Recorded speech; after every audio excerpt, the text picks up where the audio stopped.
नमस्कार दोस्तों, आप लोग देख रहे हैं बीसीएन हिंदी। मैं अनुराग दीक्षित। बागेश्वर महंत धीरेन्द्र कृष्ण शास्त्री टीकमगढ़ में भूमि विकास बैंक के पूर्व अध्यक्ष राजेंद्र तिवारी के निवास पर पधार रहे हैं। राजेंद्र तिवारी के आग्रह पर महंत धीरेन्द्र कृष्ण शास्त्री के मुखारबिंद से श्री राम कथा का वाचन होगा।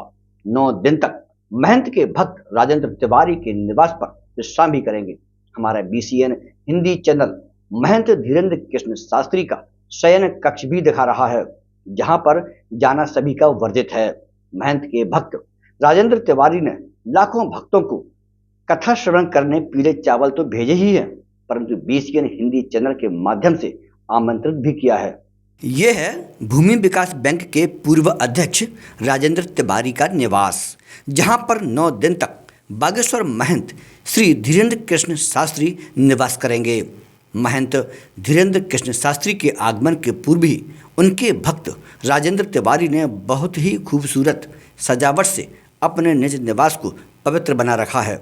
जहां महंत को बैठना है, जहां महंत को सोना है, उनके शयन कक्ष में रुकना है, वह स्थान फूलों से महक रहा है।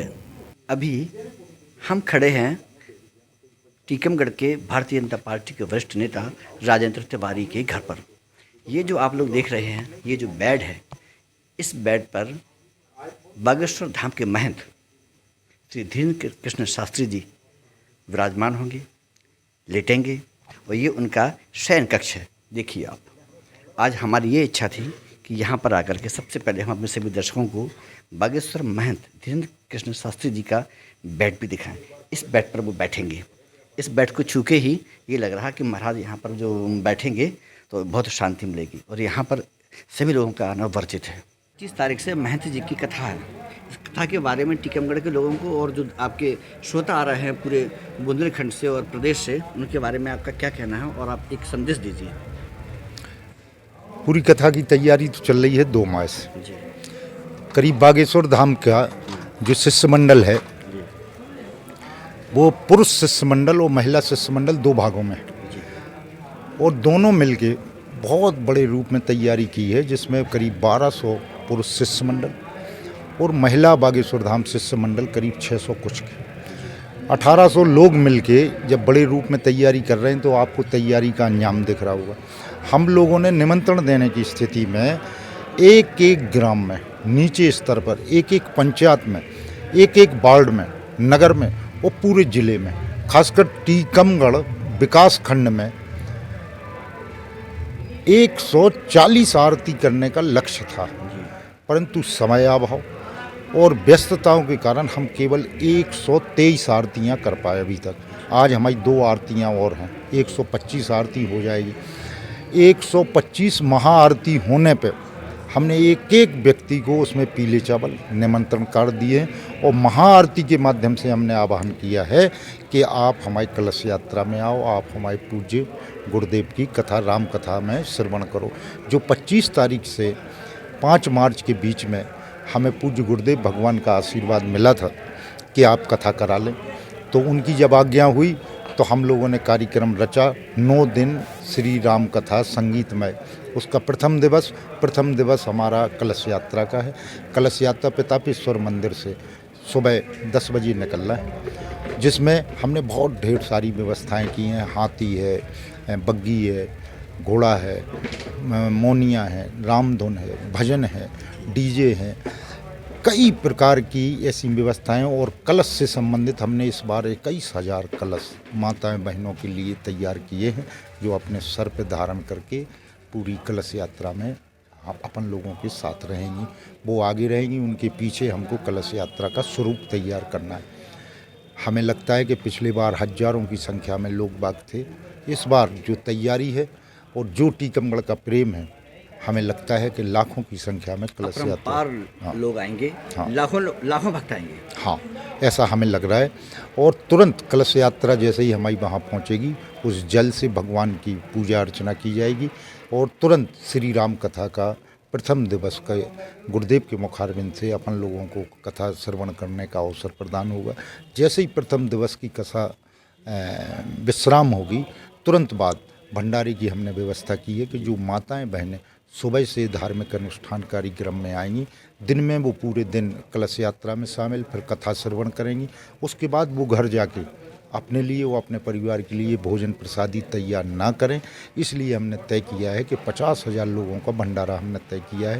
कोई भी व्यक्ति यहाँ से बगैर प्रसाद लिए नहीं जाए, ऐसी हमने विनती की है। हमें लगता है कि लाखों की संख्या में लोग बाग होंगे।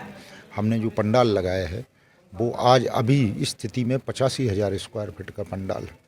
हम कल शाम तक जब कथा श्रवण होने का समय आएगा तब तक हम उसको 1 लाख स्क्वायर फीट में बना लेंगे।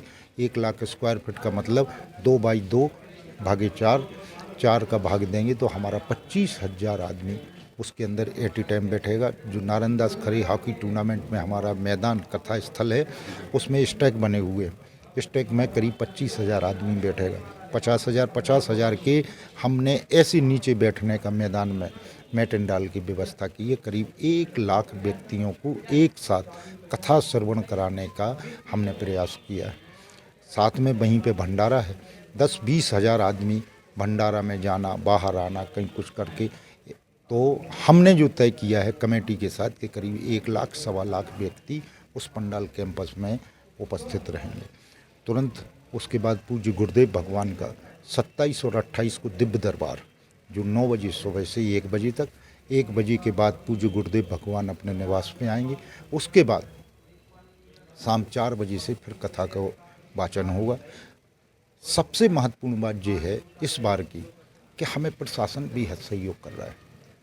प्रशासन ने आपको बताएं एक एक बिंदु पे सहयोग किया है और खूब पुलिस बल, इतना पुलिस बल तैयार किया है, करीब हमने 450 पुलिस बल तैयार किया है कि कोई भी दूर दराज से अगर व्यक्ति कथा या खासकर कलश यात्रा में आना चाहता है तो माताएं, बहनें और ज्येष्ठ, श्रेष्ठ और नौजवान साथी परेशान ना हो, किसी भी कठिनाई या जन रस की परेशानी महसूस न करें। इसके लिए हमारे वॉलंटियर 1800 महिला और पुरुष मिलाकर और पुलिस के जवान मिलके ऐसी व्यवस्था करने के मूड में हैं कि किसी को सिंगल भी तकलीफ ना हो।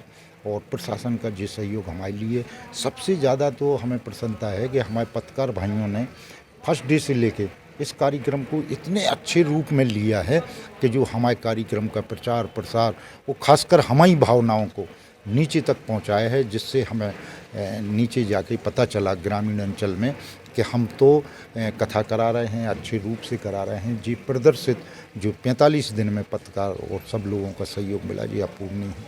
हम चाहते हैं कि आपके माध्यम से कि कल की कलश यात्रा में हम फिर निमंत्रण देना चाहते हैं कि जो लोग इच्छुक हैं वो पधारें और धर्म का लाभ लें और खासकर कलश यात्रा को सफल करा के भंडारा प्रसादी ग्रहण करके जाएं।